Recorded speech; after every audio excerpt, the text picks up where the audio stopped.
Il est exactement 14h32, un mardi. D'accord. Et imaginons la scène. On est en fait quelque part dans la banlieue de Casablanca, dans un de ces immenses open space où le bourdonnement des voix, tu sais, ça forme un bruit de fond permanent. Ouais, le bruit classique des centres d'appel, quoi. C'est ça. Et là, on est une agente qui s'appelle Fatima. Elle enlève son casque, probablement avec un gros soupir d'épuisement, parce qu'elle vient de terminer son 47e appel de la journée. 47, ouais, c'est le rythme normal pour eux. Bah oui, et c'était un client énervé, une histoire de frais bancaires inexpliqués, enfin le genre de conversation qui te draine toute ton énergie. Ah bah c'est sûr. Sa mission quotidienne, c'est de résoudre ses litiges pour une très grande banque française. Et Fatima, il faut quand même le préciser, elle n'a pas atterri là par hasard, hein. Elle a un master en gestion, elle a 2 enfants à charge et elle gagne environ 600 € par mois pour ce travail qui demande une patience littéralement infinie. Ouais, une expertise et une patience qu'on sous-estime toujours. Totalement.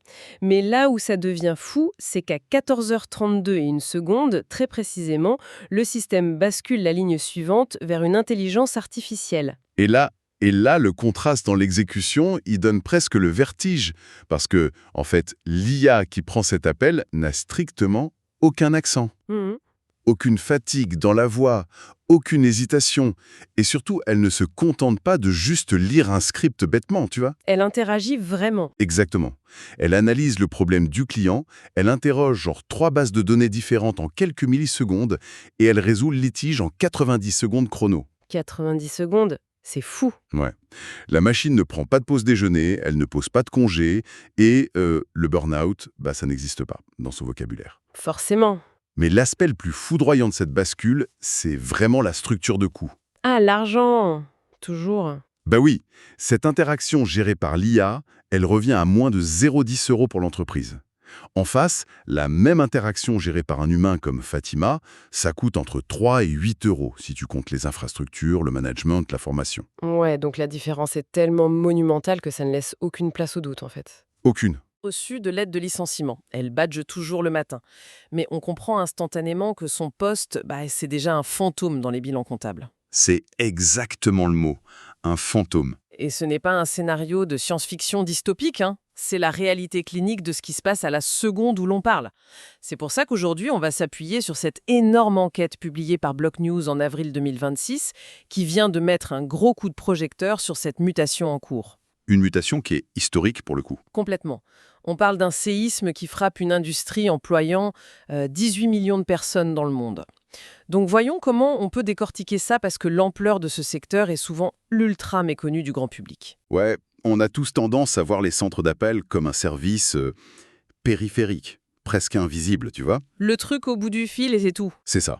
Pourtant, c'est littéralement la colonne vertébrale de l'économie de services moderne. Rien qu'en 2025, le marché mondial des call centers était évalué à 440 milliards de dollars. Attends, 440 milliards. Ouais, pour vraiment visualiser ce que ça représente, il faut imaginer que cette industrie génère plus de revenus que le cinéma mondial, l'industrie de la musique et le secteur des jeux vidéo. Tous réunis. Ah ouais, d'accord. C'est colossal. C'est plus de 120 milliards d'interactions clients traitées chaque année. Donc, quand une technologie menace de remplacer le cœur de cette machinerie, on ne parle pas d'une petite évolution logicielle, de rien du tout. On parle d'un choc macroéconomique majeur. Et rien qu'en France, on parle de plus de 100 000 emplois directs, hein. Donc l'idée aujourd'hui, c'est vraiment de regarder sous le capot de cette machine, comprendre par quel mécanisme précis l'intelligence artificielle est en train de rayer de la carte ce modèle industriel, examiner qui va réellement payer le prix fort de cette transition et démêler un peu les mythes des réalités. Parce qu'il y a beaucoup de mythes. Énormément. Parce que ce qui arrive à Fatima à Casablanca, ce n'est pas un événement isolé. C'est l'onde de choc d'une étincelle très précise qui a mis le feu aux poudres il y a quelque temps. Et cette étincelle, elle porte un nom que beaucoup de gens connaissent, Klarna. Ah, Klarna. Le fameux Big Bang de l'industrie, ouais. Exactement. Pour comprendre, il faut remonter à février 2024. Klarna, c'est cette fintech suédoise, le géant du paiement fractionné. Et il publie un communiqué de presse qui a eu l'effet d'une vraie bombe nucléaire sur les marchés. C'est ça, tout le monde a paniqué. Les chiffres qu'ils ont dévoilés ont littéralement paralysé la profession. Ils annoncent que leur assistante IA, qui est développée sur la technologie d'OpenAI, vient de gérer 2,3 millions de conversations en un seul mois. En un mois. Ouais, un seul mois. Ça représentait du jour au lendemain les 2/3 de l'ensemble des requêtes de leur service client mondial. Et c'est là que les détails techniques deviennent hyper cruciaux. L'IA n'a pas juste fait office de standard téléphonique amélioré, tu vois. Elle a divisé le temps de résolution par 5. C'est énorme. On est passé de 11 minutes en moyenne avec un agent humain à seulement 2 minutes avec la machine. Le résultat financier, il est immédiat, 40 millions de dollars d'économie sur une année projetée. Ah, rien que ça. Ouais. Et pour accomplir ça, l'algorithme a remplacé l'équivalent de 700 salariés à temps plein. Et dans la foulée de cette annonce, boum, Klarna a supprimé 1800 postes dans ses rangs. C'est le retour sur investissement dont rêvent absolument tous les conseils d'administration du monde. C'est clair, sur le papier, c'était la démonstration parfaite de la supériorité algorithmique. La machine accède instantanément à ton historique d'achat, elle vérifie les conditions générales en une fraction de seconde, et elle génère une réponse structurée. Parfait. Voilà. Mais, parce qu'il y en a un mais, la réalité du terrain s'est avérée un peu plus rugueuse que les jolis tableaux Excel. Et c'est là qu'on arrive au twist de mai 2025. Ouais, le fameux retour de bâton. Juste avant son entrée en bourse, Klarna fait brutalement machine arrière, parce que les clients ont commencé à se rebeller. On s'est rendu compte qu'un litige financier, c'est pas juste une équation mathématique. Non, il y a de l'humain. Exactement. Quand on t'a facturé 2 fois en canapé à 1500 €, tu es stressé, t'es en colère, et là les clients se retrouvaient piégés dans des boucles de réponses générées par l'IA. C'était techniquement correct, mais totalement dépourvu de la moindre flexibilité ou chaleur humaine. C'est le cauchemar du service client, ça. Totalement. Du coup, le PDG, Sébastien Semiatkowski, qui s'était pourtant érigé en prophète de l'IA, il a dû faire son mea culpa. Il a admis qu'en retirant l'humain, ils avaient détruit la confiance. Ils ont même recommencé à embaucher, tu te rends compte ? Ah ouais, un virage à 180 degrés. Ils cherchaient spécifiquement des profils atypiques pour amener de l'épaisseur humaine. C'est un peu comme virer tout un orchestre symphonique pour le remplacer par un jukebox ultra performant. Ouais, bonne analogie. Pour finalement réaliser que le public avait payé sa place en grande partie pour la chaleur de la performance, avec ses petites imperfections. C'est tout à fait ça. Du coup, ça soulève une énorme question et je te la pose. Est-ce que ce retour de bâton prouve que la promesse de l'IA est une bulle ou est-ce qu'on regarde simplement un problème de calendrier technique ? C'est une excellente question. Ce qui est fascinant ici, c'est que l'expérience de Klarna démontre surtout une chose. L'IA d'aujourd'hui, elle gère parfaitement le volume industriel, la requête binaire. Genre, où est mon colis ? Voilà, ça elle sait faire. Mais elle échoue sur la confiance et la gestion de l'escalade émotionnelle. Le problème, c'est que tirer des conclusions définitives sur un échec ponctuel, dans la tech, c'est hyper dangereux. Parce que ça évolue trop vite. Exactement. Le cycle d'évolution de ces modèles est d'environ 18 mois. Donc, l'empathie artificielle, la capacité à moduler la voix pour mimer la compassion, à insérer des micro-silences pour faire croire à une réflexion, tout ça, c'est déjà en développement dans les labos. Ah, ça fait froid dans le dos. Ouais. Semiatkowski n'a pas abandonné sa vision, il a juste compris que la société n'était pas prête à avaler la pilule d'un seul coup. Mais ce qui est insuffisant aujourd'hui sera le standard de demain. D'accord, donc l'onde de choc bouscule une start-up agile, elle s'adapte, très bien. Mais qu'est-ce qui se passe quand cette même onde de choc percute un véritable paquebot historique, un empire dont la seule raison d'être, c'est de vendre de la main-d'œuvre humaine ? Ah. Et là, le dossier de Block News s'arrête longuement sur le cas de Téléperformance. Oui, et c'est là que les dégâts deviennent vraiment spectaculaires. Téléperformance, pour situer, c'est le numéro 1 mondial, une grande fierté française, cotée en CAC 40. Ouais, en mastodonte. Et le lendemain matin, du communiqué de Klarna dont on vient de parler, la sanction des marchés financiers a été immédiate et d'une violence inouïe. Ils ont pris cher. L'action a chuté de 16% dès l'ouverture, pour finir à moins 29% sur l'ensemble de la semaine. Attends, 29% de valorisation évaporée en quelques jours, c'est énorme. C'est colossal. Le marché a eu un instant de lucidité brutale en fait. Les investisseurs ont regardé Téléperformance et se sont dit « Attends, l'unique actif de cette entreprise géante, ce n'est pas de la technologie propriétaire. C'est les gens. C'est une armée de 500 000 téléopérateurs répartis dans 80 pays. Si un bout de code à quelques centimes peut faire le travail de ces 500 000 personnes, alors cet actif gigantesque vient de se transformer en un passif gigantesque. C'est terrifiant vu comme ça. Mais c'est là que ça devient vraiment intéressant. Parce qu'il y a un paradoxe total. Oui. Si on regarde les comptes de Téléperformance pour 2024, tout va très bien en apparence. Ah oui, les chiffres sont excellents. Ils affichent un chiffre d'affaires record, plus de 10,28 milliards d'euros. Ils ont plus d'1 milliard de liquidités disponibles, le fameux cash flow. Et pourtant, au même moment, en novembre 2024, la direction française convoque les syndicats et annonce un plan social prévoyant la suppression de 598 postes. C'est quand même un tiers de leurs effectifs sur le sol français. C'est énorme. Et la justification officielle, leur prix de vente serait devenu, je cite, trop élevé par rapport à la concurrence. Bah voyons, le raisonnement financier derrière est implacable. Mais la stratégie de survie du groupe, elle est presque contre-intuitive. Pour parer à cette menace, ils investissent 100 millions d'euros sur l'année 2025, spécifiquement dans l'IA. Ouais. Ils déploient 250 projets d'automatisation et ils vont même jusqu'à gommer leur nom historique, tu sais. Téléperformance devient juste TP, pour faire plus tech. Mais attends, prenons un peu de recul là. Ils investissent 100 millions dans une technologie dont le but ultime est de rendre leur propre modèle économique obsolète. N'est-ce pas la définition même du pacte avec le diable? Si, totalement. Ils financent littéralement la destruction de leur fonds de commerce pour éviter qu'OpenAI ou Google ne le fassent à leur place, quoi. C'est exactement ça. C'est une cannibalisation qui est assumée, c'est forcé. Historiquement, comme on disait, ce groupe vendait des minutes humaines. Ils facturaient le temps passé par Fatima au téléphone. Ouais. Mais aujourd'hui, ils sont forcés de se transformer. De vendeurs de minutes d'appel, ils deviennent intégrateurs d'IA.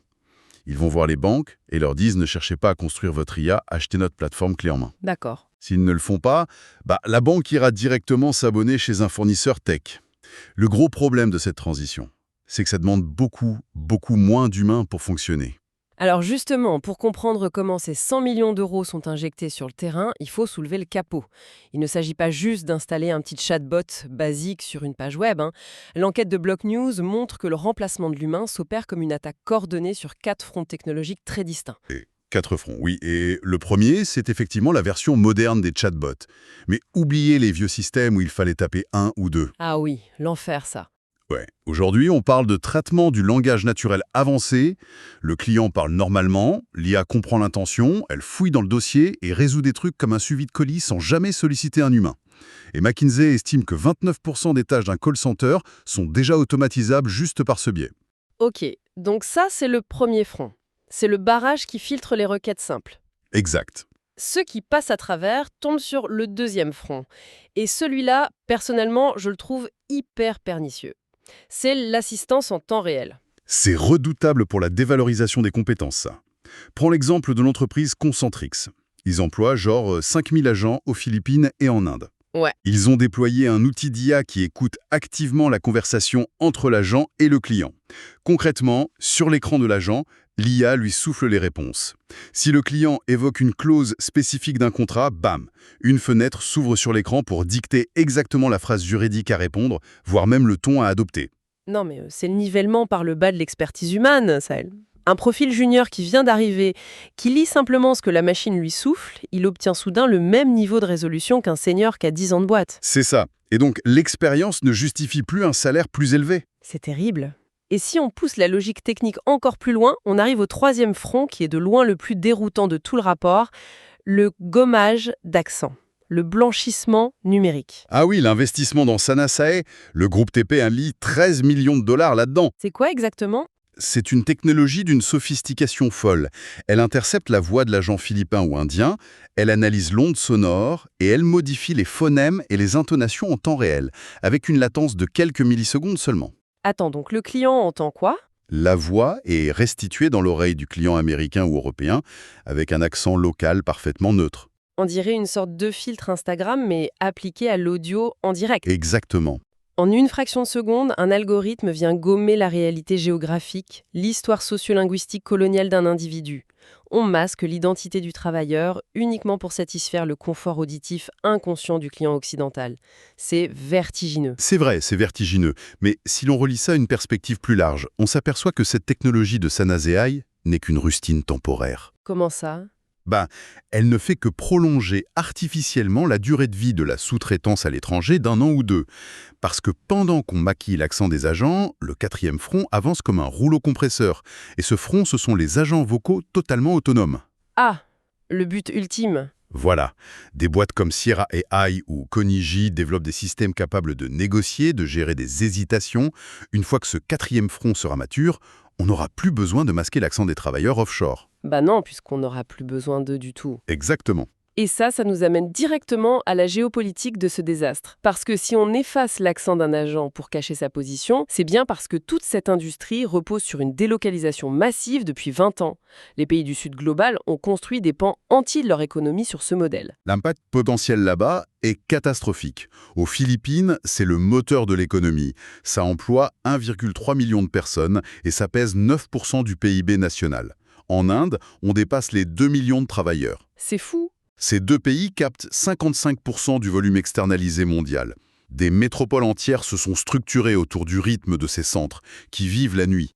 Si l'IA détruit ça, c'est un séisme macroéconomique. Pourtant, face à ce tableau très sombre, on a un discours institutionnel qui tente de se rassurer. Dans le rapport, on voit que l'Organisation internationale du travail, l'OIT, publie des chiffres hyper prudents, disant que seulement 5,1% des emplois ont un potentiel de remplacement direct. Ouais, mais de l'autre côté, l'enquête cite des cabinets comme Bain & Company, qui mesurent sur le terrain des gains de productivité de 41% grâce à l'IA. Comment on explique un tel grand écart ? L'OIT part du principe qu'un métier est un bloc indivisible. Ils se disent, l'IA ne peut pas faire 100% des tâches d'un agent, donc l'emploi n'est pas menacé, il est transformé. Mais le sociologue Juan Sebastián Carbonell décrypte très bien cette hypocrisie. Il appelle ça le taylorisme numérique. Donc on fragmente le travail pour l'optimiser à l'extrême, c'est ça, hein ? Exactement. Si une IA prend en charge 80% des tâches répétitives, l'industrie va dire que le travailleur devient augmenté. Ah, le fameux travailleur augmenté. Mais c'est une illusion totale. Une entreprise cotée en bourse ne va pas continuer à payer 5 travailleurs augmentés pour faire le travail de supervision qu'un seul pourrait accomplir. Le travailleur augmenté n'est en fait qu'un travailleur en sursis. Ouais, l'employeur va juste garder une personne et licencier les 4 autres. Exactement. Et face à cette vague, la réponse politique semble dérisoire. L'article mentionne le plan français Oser l'IA. L'État met sur la table 200 millions d'euros pour former 15 millions d'actifs.